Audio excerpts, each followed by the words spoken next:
day at the back cave. Right, so some stuff arrived to the shop this morning. That stuff there, which I've already cut a section out. I've got 3 pieces of it. Now, it's not quite long enough, so I'm gonna have to piece it in at that end there, which is that end there. So that's no big deal though, it'll stick together pretty good. So I've cut that one out using the template that I made, and I'm going to fix this one in now, and then once it's fixed in, that's when I'll be able to heat it up in position and form it into the shape that I want it. So I'll ratchet out the tripod. Yeah, we'll give this a go.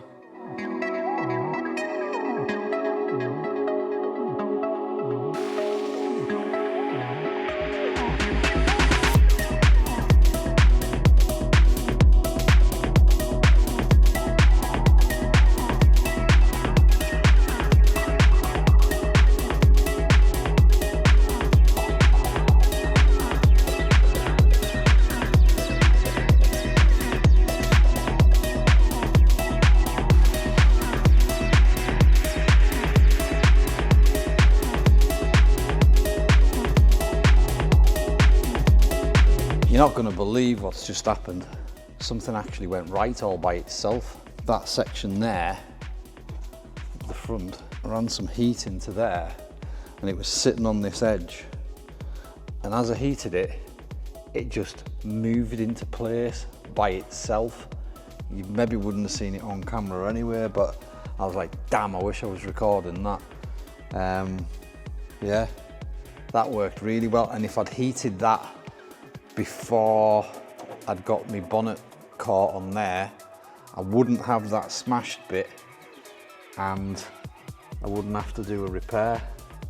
It is what it is, obviously, but you live and learn. I think I'll get this other side better, but so far so good. That's sitting up perfectly. It's touching the underneath side of the bonnet all the way around to about there, and then it starts developing a gap. I needed a bit more meat there, but I'm really happy with that. That's worked out really well. It's a little bit wonky in the surface. It's not, because obviously you've seen the way I've done it. I've been stretching it and heating it. There's like a blistered bit there that went up for some reason all by itself. To be honest, I would, yeah, I don't know how I could get it much better. This other side will go a little bit better, I think, but it's just how I want it. While I've been in here as well, the alignment of this section here has been bugging us. It's sitting out slightly, so I've just adjusted the tech screws and pushed it in a little bit, and that's worked out well as well. So lots of positives going on. So I've got this little section to do here, which is literally that much, and then I'll do some sort of plastic welding. I'll probably just be able to rough that up and then tiger seal that edge, and I'll make a little plate to go, you know, like a little plastic plate out of this stuff to do that. I don't know about being able to smooth it out any more than it is. I don't know. It's all right, it's acceptable. At the end of the day, it's the inner arch, isn't it? It's like, but you can see it when you open the bonnet, so I'm still catching on there a little bit. That was just the way that happened. I was just like, it just got to a certain point. I could see it was hot, it was moving, and then all of a sudden it went floppy. And I think the pressure of where it wanted to be, because this wanted to push that way anyway, and it just formed itself around this inner lip here, and I've got 2 tech screws in there now. Absolutely brilliant. I need to adjust that bit a little bit. I mean, it looks a little bit unusual. Let's get you off the tripod and you can have a better look. But you also see like where that was, I needed to come up to that height anyway. So like I say, it was either go around there and leave all this stuff exposed within the inner arch, or do that. So now I've got a completely, where's that gone? I've got a completely sealed inner arch. chuffed to bits with that. That's worked out absolutely fantastic. That section there, it's tight up against there. I think if I put a bit of heat in there, I'll be able to form that right into there. It's not totally necessary, it doesn't really matter, but I'll probably do it anyway. I wonder what this will do if I unbolt it. I wonder how much shape it'll, you know, like pop back into a flat panel. I don't think it will, because I don't think this will straighten out anyway. I think it'll stay formed. I will heat that bit up and push it up into there, see what happens. And then it's just this section here, just that last bit. Fantastic. Right, that went really well. It's not perfect. I'll get the other side a bit better, but look at this. Can you see a inner arch liner? I can't. I mean, obviously you're never going to be down here looking at it anyway. And this is it still up on the jack, on the stands. That bit will go underneath the other bit. And I need to extend that bit there, a bit of a gap. That bit there's got a funny angle on it, but it's pushing against the bottle, so it's as far forward as it's going to go. And we've got a split there, obviously. But look at that. It sits perfectly. It's like literally sealing itself around there. Absolutely chuffed with that. So given that, the other side's going to go better, and I do have 3 sheets of this. I ordered 3 sheets, so I might be able to, well, I will be able to make a better version of this one now. If we were to call this one a practice run, that's went really, really, really well. Absolutely buzzing. Nice when things go right for a change, yeah? Well, that went exceedingly well, so I'm quitting while I'm ahead. It's quite late, it's 7 o'clock at night now. I came through at the end of the day, so let's have a check out what Jonathan's up to. He's working on Rudy's car. Now, we haven't featured this one much yet, but look at that. Brum, brum. Give it a little blip, Jonathan.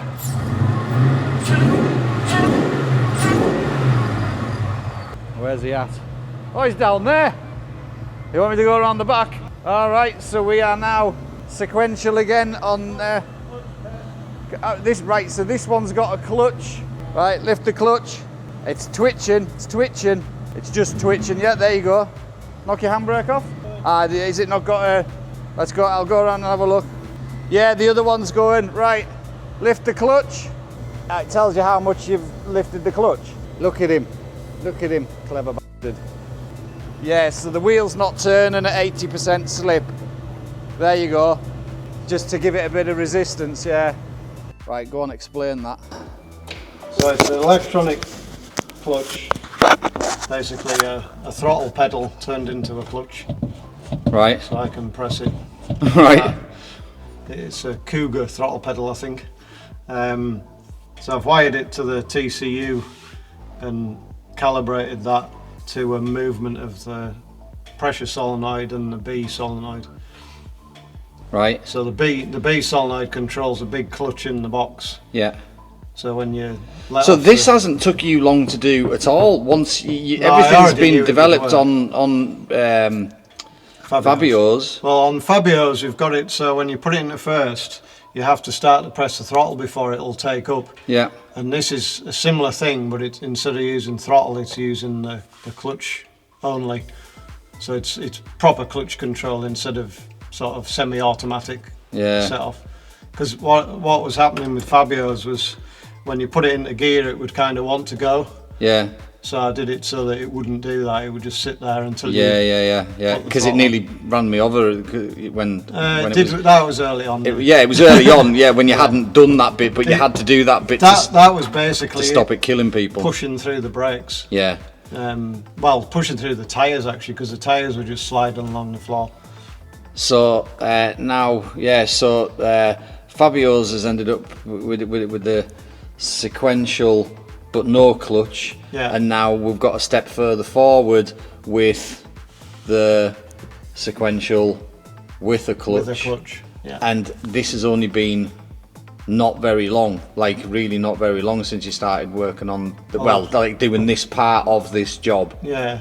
That's amazing. Well done. Now Rudy's just got to sort out his shocking steering, yeah. awful steering setup. His huge problem which he's created for himself. Varies the numbers. Yeah. This is just to give me a status of what the solenoids are doing. But you can see it's quite progressive. Yeah. Let's just zoom in on the. I can't work it with my thumb. Yeah, do it. So we're looking at where are we looking at the bottom number that? These oh, the top here. top left. Yeah. So if you watch. No clutch. 50%. That's full. 200% is full clutch. Yeah. And then, is that a percent? No, that's actually duty cycle. Right. So it's 255 is your maximum, but I've got it limited to 200 on. That's actually where the line pressure works the opposite way around. So 200 is actually nothing, and 0 is full. Right. So it works back to front, just the way the solenoid is. Amazing. You look kind of cute sat there. Yep. Look like a dwarf. And the shifter all works. Everything kind of works. Rudy's, sorry, Fabio's gonna want a clutch now, isn't he? He's gonna possibly, yeah. I think he might. And do you have to use the clutch all the time now that the clutch is there? So you literally got to change gear. It depends with the clutch. It depends how I control it. You can still do flat shifting once you're going. But for setting off. But for setting off, you're going to need the clutch. It's in clutch mode. The way I've got it at the moment. I could do it so that it would still use the torque converter to set off if you didn't press the clutch. Yeah. Which is just the once you're moving, you can flat shift without the clutch. Yeah. But at any point you could still kick the clutch and yeah. That's part of the idea, so you can do the clutch kick to get it to light the tyres up. Oh, he's so going to crash this car. Oh yeah. Yeah. Especially with the steering wheel. Brilliant, well done. Well, I've decided to quit while I'm ahead because that inner arches just went fantastically. It hasn't went perfectly. I would have, yeah. But it's worked really, really well. The second one's going to go better, and I might redo this one just so it's better again, because I split it at one point because it got stuck underneath the lip of the bonnet and it broke the plastic. But that stuff moves perfectly. You know, like when you heat it up, you can stretch it. Yeah, it's really good. It's perfect for the job, like. So chuffed a bit. You just use a blow lamp to hot air gun, and it just and then a bit of water spray to cool it down. Cool it, so it held. Yeah. No, fantastic. Oh well, we're both having a good day. So I'm gonna go home. Well, let's have a look at his little box. Look at that. Cool. And the DTA ECU. Yeah, the wiring needs a bit tidy up now. Yeah. It's all wired in. So I'm getting closer to my wiring need and doing, Jonathan. If you want to have a look at the pedal situation. Can I even see the pedal situation? Let's go around and have a look. Just move them out of the way. So that's a pedal out of a Fiesta. Electronic, because it's which is operating throttle, drive-by-wire throttle. And then that's a throttle pedal out of a Ford Cougar, I believe, which is a lot longer. So I've mounted it up all the way up here. Yeah. Which is kind of. Why didn't you just put another Fiesta one in? Because it would have had to have mounts on the floor. Oh, right. Whereas this one, it's mounted to the original. There's 2 bolts, although it needs a little bit more support because it has a little bit of flex in it. It works pretty well. Feels pretty good, really. Yeah. Obviously, of course, I mean, you're not gonna. Will you feel? You will feel the bite, won't you? The bite point. I'll probably have to tune that a bit because I can't do that on here. Yeah. But that'll probably need a bit of a tweak on the settings just to get that so it feels like a normal manual clutch. You know? Yeah. But then, like I say, you can just use the sequential as normal after that. Fantastic.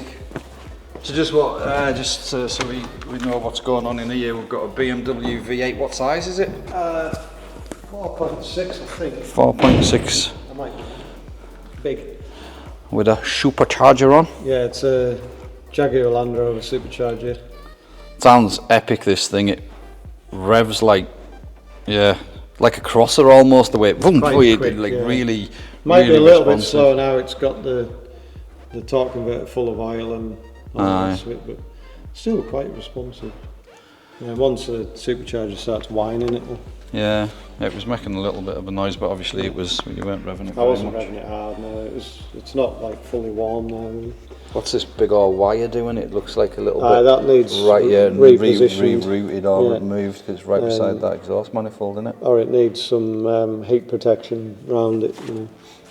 Brilliant. Right, well, I'm going to go home, walk my dogs.